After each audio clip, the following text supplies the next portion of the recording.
Like, it's going to be what? You people are tarnishing my reputation. What are you doing?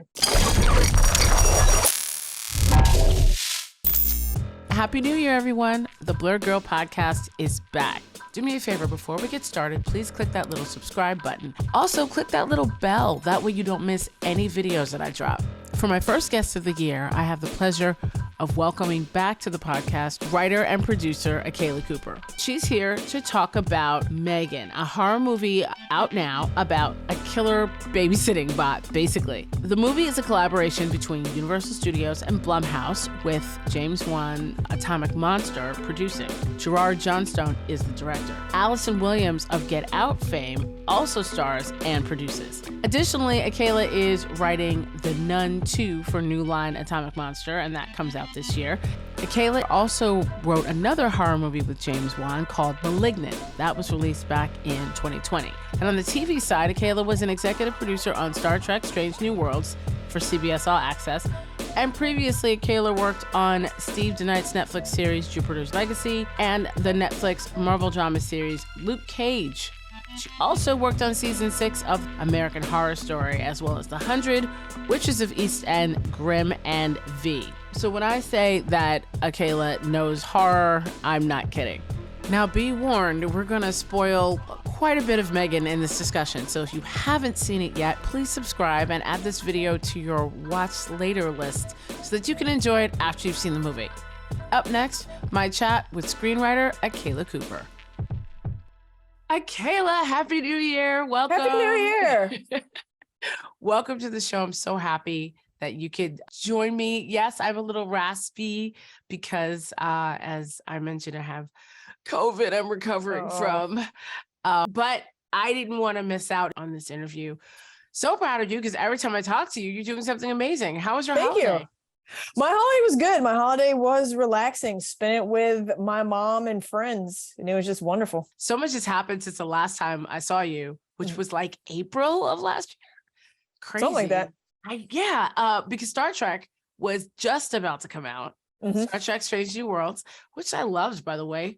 Good job. Thank you. Good job. Appreciate it. And now we have M3GAN that has finally come out. And it's funny, we talked a little bit about M3GAN the last time you stopped by the show, but it was because I thought you had done M3GAN before you had done Malignant with James Wan, but that's not right. It's the other way around, right? Malignant was released first, but I wrote M3GAN first. M3GAN is what got me Malignant. Gotcha. I was in the moment I saw the trailer.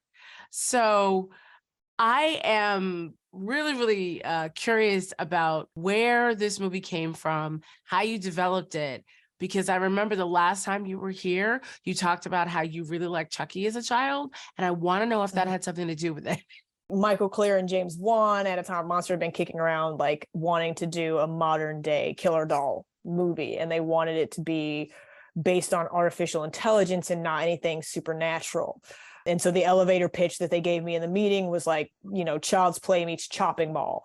And they're like, are you familiar with Chopping Mall? I'm like, it's been years since I've seen it, but I'll watch it again to refresh my memory. And then, you know, Justin sent me like this paragraph in an email. It's like, here's just like it's like Child's Play meets Chopping Mall, and, you know, like something about like an American Girl doll, I think, because Judson had been in an American Girl doll store.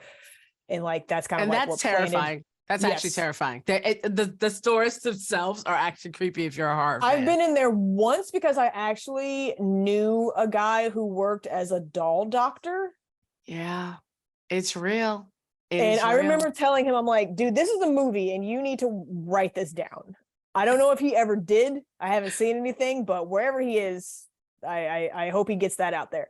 So I basically like just took that and like took a couple of days and thought about it. But like on the way home, like driving from that initial meeting, I was like, okay, like a killer doll, like what does that look like? And just immediately, like from the ether, her name popped in my head, which was M3GAN. And I was like, okay, I don't know what that will stand for.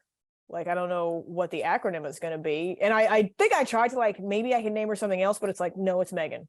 Like this. Oh, that's, you just knew it was M3GAN. Okay. Yeah, that was the first name that popped in my head and it just stuck. And then just kind of came up with the opening where this child is orphaned and has to go live with her aunt, which is kind of like based on myself. Because at one point my sister, like early on, like after I moved to LA, was like, hey, if anything happens to me and my husband and anything happens to our parents, you're next in line to get my kids. And I'm like, what? Like I'm living in a studio apartment in LA. I can't take care of kids. What are you talking about? And so it was just like that aspect of it was like, okay, it's a character who gets her niece and she's ill-equipped to take care of a child. How does she handle that? And it's like, well, she pawns her off on this doll that she's been building. And so I realized that the character of Gemma, it's like, okay, she's going to be a roboticist, which was cool. And it was an opportunity to have like a female heroine based in STEM. Yeah.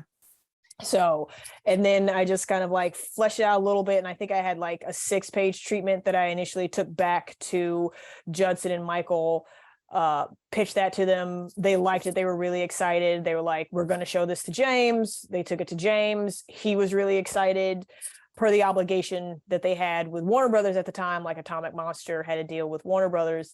Warner Brothers had first look rights, and so took it to Warner Brothers, and they were like, hey, we already have Annabelle, thank you very much, we don't need a killer doll, so feel free to take this wherever.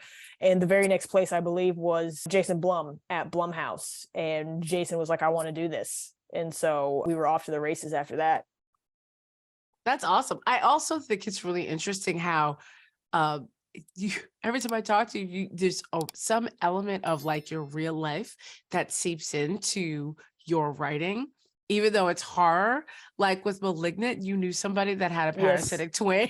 Yep. And so now with M3GAN, it's like the concept of being the aunt ill-equipped to deal with a child. And I also think there's something to that as well. That parenting in general, iPads are sort of raising a lot of kids right now. So it's it used to be like our generation was just put them in front of the TV. Right. And now it's like, just give them the iPad. Just give them the iPad. Exactly. And the next generation is going to be like, give them the AI. Just give them the AI. Yep. But I don't want chatbot GPT raising my niece. Oh, look at your cat. I don't think I met them last time. That's Ro. Hi, Ro. That's Ro's my little busy. one. Ro is busy. Yes. She's like, I am going to nap. Do not bother me. So the story is yours, but then you co-wrote the script with James and No. Okay. So how does that, tell me how that part works. So it's story by James Wan and myself, because like he initially like worked with the idea that like, this is what I want to do. Okay. Killer AI doll, like he had the seed and then I took the seed and developed it. And then I wrote the script. So I have screenplay by. Got it.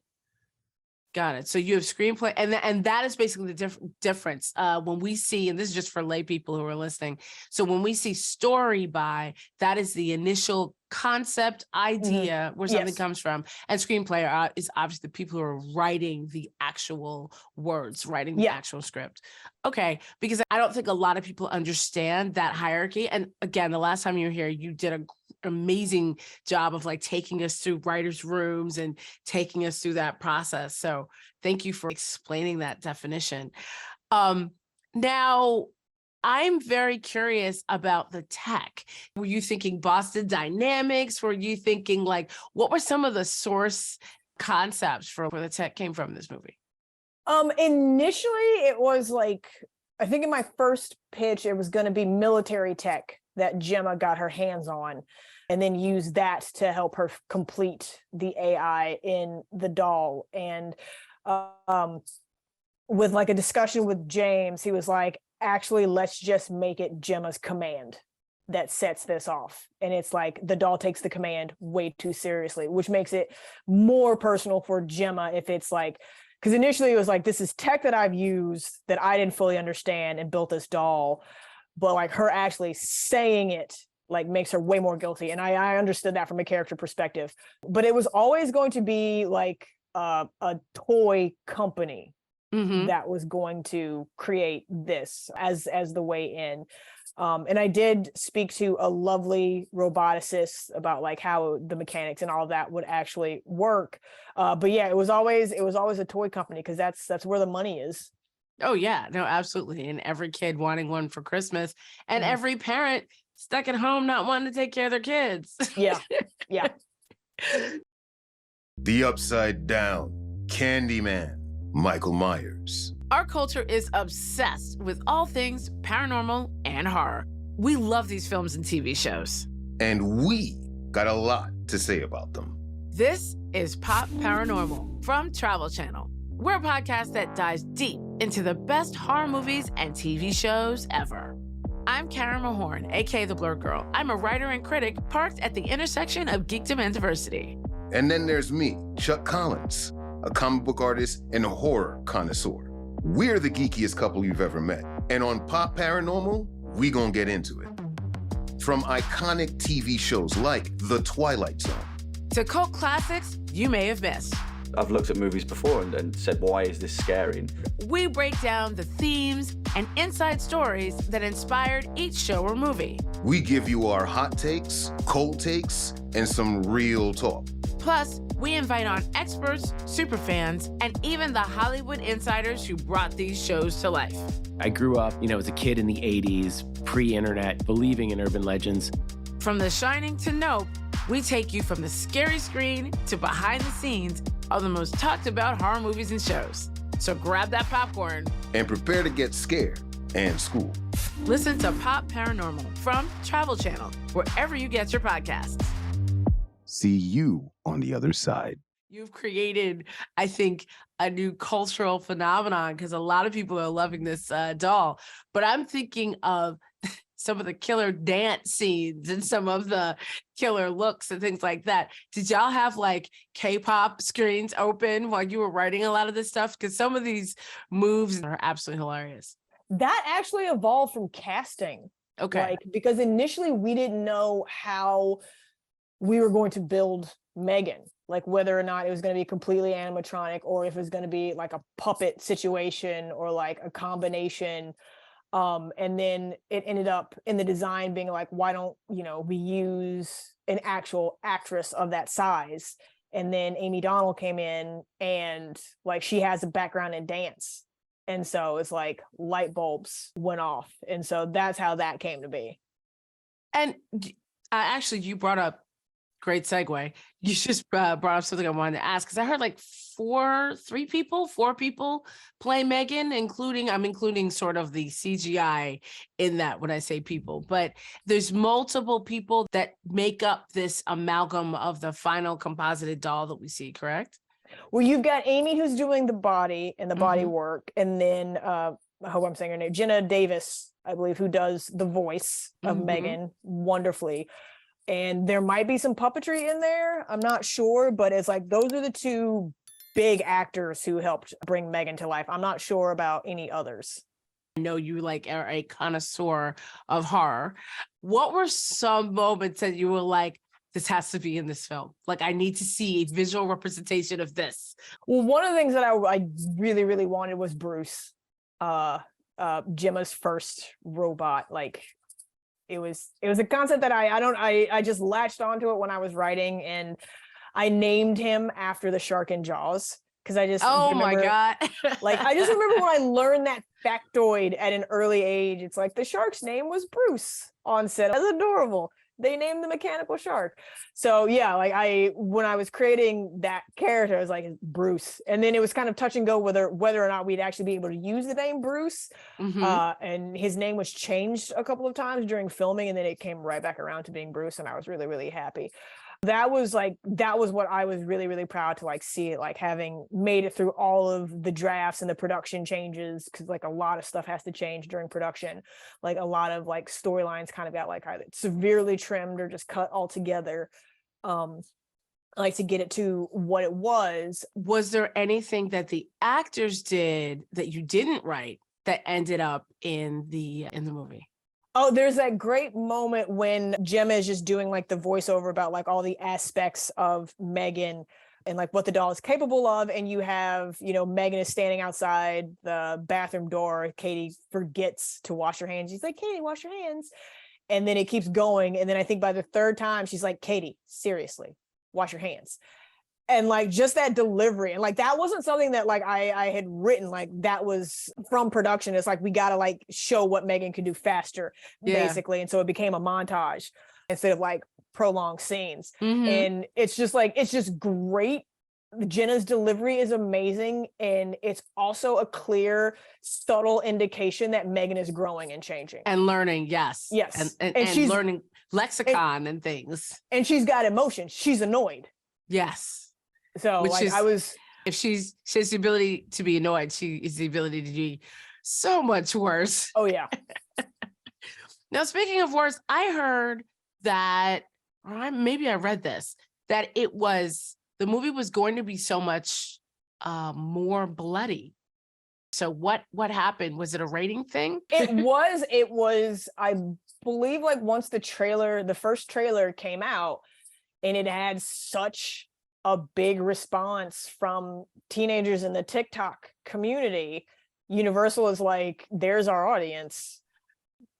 They technically can't go see R-rated films. So like, interesting. They went back in and did some last minute editing to get the blood down, and they cut out a couple of fucks. It wasn't that hard into R to begin with, so they didn't have to do a lot, but I was sad that we lost a couple of those fucks because they were hilarious. I know it's limited, like which curse words you can use and how many, and I think in succession or something. Yeah, it's a very strange ratio. It is, especially, it's like, have you heard a 14-year-old talk? That on TikTok, no less. It's like we're not teaching them anything they don't already know. Right. It's like the MPAA is like a little bit behind. It's still to this day very much behind. It's like any teenager in America anywhere, but it's like, I got it. It's like teenagers really, really, really responded to the trailer. I think they did testing, and it tested a little bit better with the PG-13 rating.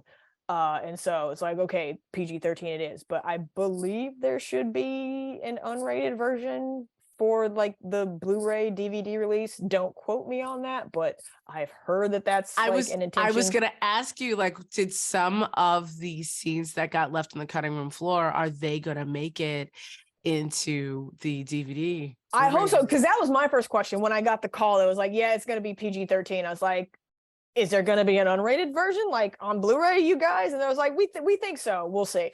So yeah, we'll see what Universal decides to do. I certainly hope so.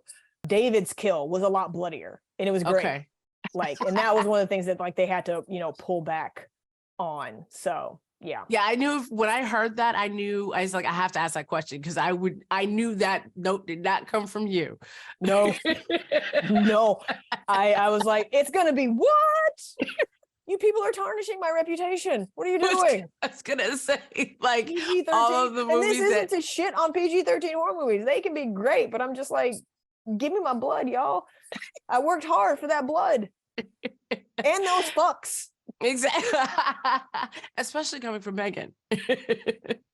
I'm really curious about your favorite scene in the movie, and one that, if there's one scene that you were like, I can't wait to see, and then one that you were like, wow, I didn't even clock that one, and that one was good too. I think my favorite moment is when Gemma is taking Katie to like the outdoor school for special kids, and she's having that conversation. It's like, you can't take M3GAN with you, and the teacher comes up behind her. It's like, oh, are your girls, like joining us today? And she's like, only one of them is a girl. And then M3GAN turns her head, and the reaction from the teacher, like, oh my God, like, it's just the actor nailed that so well. And I laugh out loud every fucking time. It's such a believable reaction, because M3GAN is creepy. She's wonderful, but she's creepy. And so I love that. I love that. I was also really like, I think the next one, if I'm following the line of questioning, is the big end moment when Katie reveals whose side she's actually on, which is Gemma's, and she uses the gloves to turn on Bruce, and uses Bruce to rip M3GAN in half. Like, that was the thing that was like, as a feature writer, because like M3GAN was the first feature that I was like getting paid. Right. to write. And so I was really proud of like the setup of Bruce in the beginning and then the payoff at the end. It's like the you know, Chekhov's gun. If you see it in the first act, it's got to go off in the third. So it's like set up Bruce in the first act and then you use him in the third. I was really, really proud that like no matter the changes, like that stayed in there. And the moment that made me kind of go, it was the dancing. It was the dancing because that was like a beautiful confluence of like actor and character. Like when they cast Amy Donald, who has a background in dance. And because like I was saying, it's like we didn't know how we were going to build M3GAN. So when I wrote the initial script, there wasn't a lot of movement. And that was a dictate. Like, don't have her moving too much because we don't know how we're going to shoot it. And dolls can look weird and blah, blah, blah. Like, we don't want it to look stupid. So we might not shoot too much. And I was like, okay, cool. And so how I would write M3GAN's kills would be like from the point of view of the character she was killing. And then you see her in various stages and that kind of thing. So when they went with like a living actor to embody that role, it, like I said, it opened up a whole new world, including the fact that like Amy has a background in dance. Right. So, which is huge help when you're doing a physical character, a physical role like that. And how they use that, I was like, this is awesome. This is weird and hilarious. And I love it.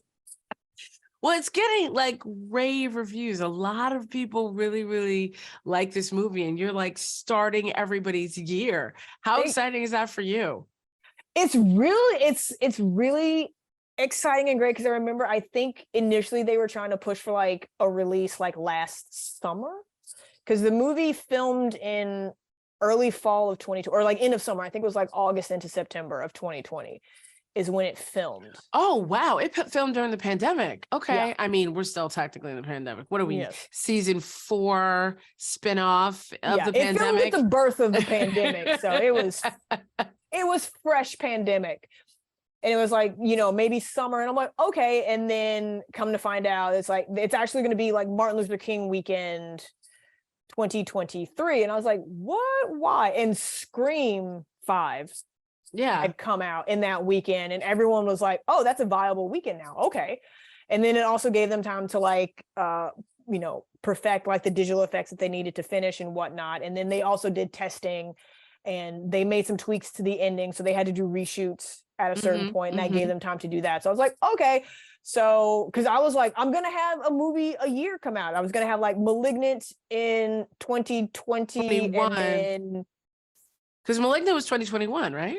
No, Malignant was September 2020. It was day and date with HBO Max. Gotcha. Right. It was one of those first ones. Right. Yeah. It was part of that whole package with HBO at the time. So yeah, it would have been Malignant 2020, M3GAN 2021, and The Nun 2 2023. Right. Like, that's how I thought my life was going to go. And now I just have 2 movies coming out the same year. So. Right. And so like, I wanted to get in early because by the time Nun 2 comes out, you're not going to want to talk to me because you're going to be all like super, super famous. So, you know, I had to get my dibs in early. No, I am so super excited for you. And it was really funny because, shameless plug, I also have a horror podcast that started last fall called Pop Paranormal for Travel Channel, where we talk about horror movies every week. And it was so funny because I was like, oh, I want to get Akela on the show. And I'm like, we just couldn't make it work. So I'm hoping if we get a season 2, that's up to you listeners. Go listen to that show too. If we get a season 2, I would love to have you on there talking about the hell yeah. as well. But I'm just so excited for people to see this movie because, and also I think because they did make that decision to make it PG-13, more kids are going to watch it with their families. But Malignant came out like, what did we just say, 2 years ago? Going on 3, yeah, 2020. So you like wrote this, what, the original, when you first were working on this with James, was it like 2017? Yeah, 2017, 2018. Oh my God. And 2023 for it to come out. Yeah. So which it relatively, like when you think about movies, like it's still pretty quick. Yeah, especially when you think of effects. Yeah, and like, but we also had some like stops and starts because a little pandemic in there, you know. It was a pandemic, which like changed like where they were going to film initially. But again, that worked out wonderfully in the end. But also Universal was rebooting Child's Play. Right. and we were part of Universal as being part of Blumhouse. And so at one point, I think it was like fall of 2018 or early 2019, Universal was like, hey, we've got Child's Play coming out, so we want to see what that does. So we're just going to put you guys on hold. And it was just months of us waiting for Child's Play to come out to see if, you know, if Child's Play had been a successful, like a smash success at the box office, we wouldn't be here, because Universal, like, why do they need 2 killer doll franchises? Same with Warner Brothers. And so, you know, the reboot came out and it did what it did, and Universal came back to us and was like, hey, do y'all still want to do this? And we were all like, yes, we do. And luckily we still had Gerard, who was able to be attached, because like a lot of times when you have to like put movies on hold like that, people go off and do other things. Yeah, and you lose their availability. Yeah, and it was also like, you know, the casting process took a while to find Gemma, but then, you know, they found Allison Williams, who came on as a star and executive producer, and it was wonderful. So yeah, it was a lot of like bumps in the road, but we finally got there. Now, what I kind of touched on a little bit, but Nun 2, that you said comes out in September. How excited are you for everybody to check that one out? Super excited, because I'm like really happy with like what we got it to. Like that one was a labor of love, man. It's a New Line Warner Brothers property, and obviously the Conjuring universe makes a lot of money and has a lot of people and a lot of fans who love it and are invested in that world. And so kudos to the executives at New Line. Like, they know the audience, they know the fans, and they want to do right by the fans. And so it was just like getting the script and the story to where it needed to be, you know, to please everybody, but especially the fans. So that took many years of my life. I think it was announced in like 2018 that I was doing The Nun 2, and then just like draft after draft after draft after draft after draft, until, you know, got it to where it needed to be. But I'm like super excited to see how fans respond. I'm super excited to see the demon in some of the scenes. Like, yeah, I think it's going to be a lot of fun.